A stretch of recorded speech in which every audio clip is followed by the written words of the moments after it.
जय गोलूदेव।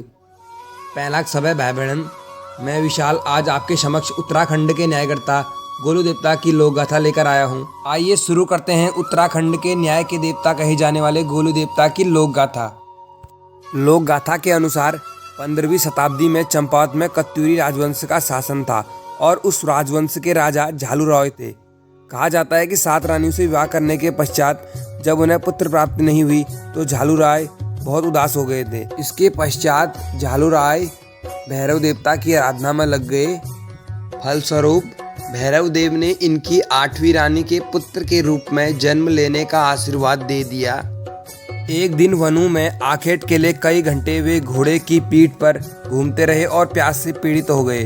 प्यास बुझाने के लिए जब वे एक झोपड़ी के पास गए, वहां एक कुमारी कन्या कालिका उनसे मिली।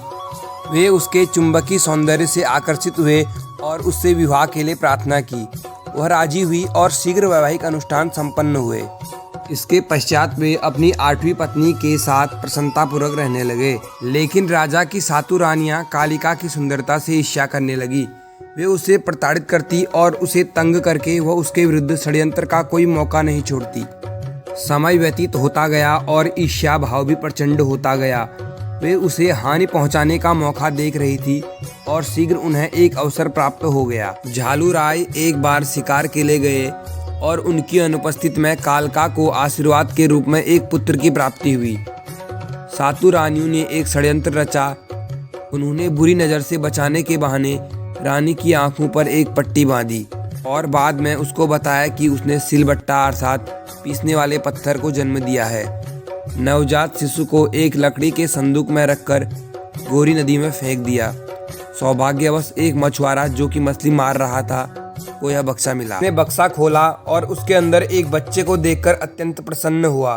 परंपराओं के अनुसार चूंकि वह बच्चा गोरी नदी में पाया गया था, इसलिए उसका नाम गोरिया रखा।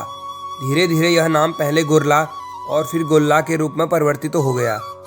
जब झालू राय घर वापस आए तो उन्हें बताया गया कि कालिका ने एक सिलबट्टे को जन्म दिया था। राजा इतना प्रसन्न हुआ कि रानी को निर्वासित कर दिया। जब गोल्ला बड़ा हुआ तब उसके पालक पिता के द्वारा सारी दास्तां बताई गई। गोल्ला ने अन्याय के खिलाफ उठ खड़े होने की शपथ ली और अवसर की खोज करने लगा। कहा जाता है कि एक दिन उसने लकड़ी का एक घोड़ा लिया और उस नौले पर पहुंचा जहां झालू राय की 7 रानियां अपनी दासियों के साथ आई थी। उसने लकड़ी के घोड़े का मुंह पानी में लगाया और उसे पानी पीने के लिए कहने लगा।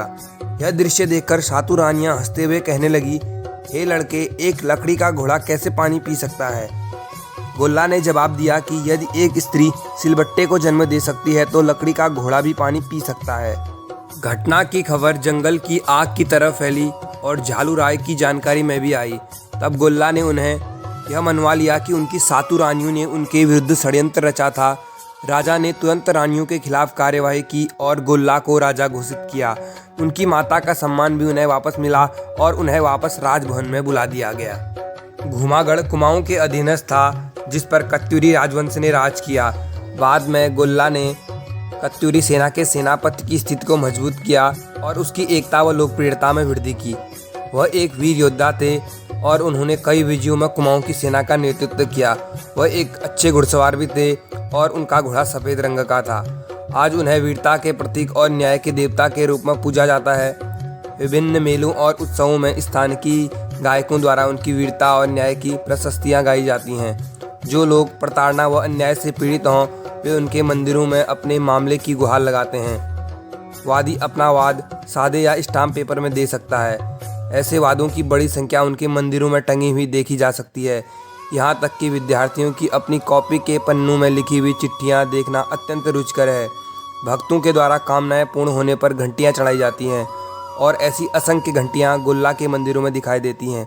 वादियों की चिट्ठियाँ इन घंटियों के मध्य टंगी रहती हैं।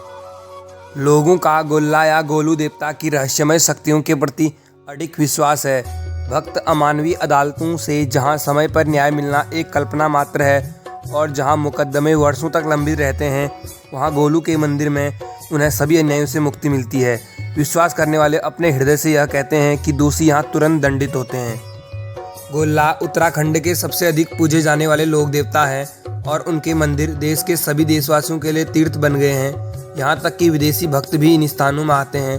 भुक्त भोगियों के अनुसार इन मंदिरों की आध्यात्मिक शक्ति आपको उस सर्वशक्तिमान से प्राप्त सुफलों का एहसास करा सकती है। गोलू देवता प्रकाश के स्रोत की तरह लोगों के लिए प्रकाशित हैं, जो संसार के अंधकार को दूर करते हैं और लोगों को उनके ऊपर थोपे गए अन्याय से मुक्ति पाने के लिए हजारों की संख्या में उनके मंदिरों में गुहार लगाते हैं।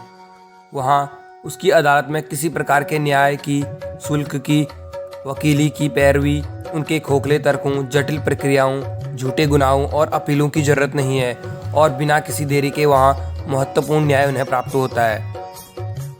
हमारी देवभूमि उत्तराखंड में भक्तों की गोलू देवता के प्रति अपार श्रद्धा है। अगर आप भी अपने जीवन में किसी परेशानी से जूझ रहे हैं तो आपको गोलू देवता के शरण में जरूर जाना चाहिए। वे दयालु और महाकष्टहर्ता हैं। जो भी भक्तगण गोलू देवता के शरण में जाते हैं वे उन्हें कभी भी खाली हाथ नहीं लौटाते हैं। वे उनकी झोली को खुशियों से भर देते हैं। दोस्तों, आशा करता हूँ आपको गोलू देव की यह लोक गाथा पसंद आई होगी। ऐसी ही अन्य लोक गाथाओं के लिए हमारे चैनल से जुड़े रहिए। चैनल को सब्सक्राइब करके नोटिफिकेशन बेल दबाना ना भूलें ताकि आने वाली वीडियो आपसे मिस ना हो जाए।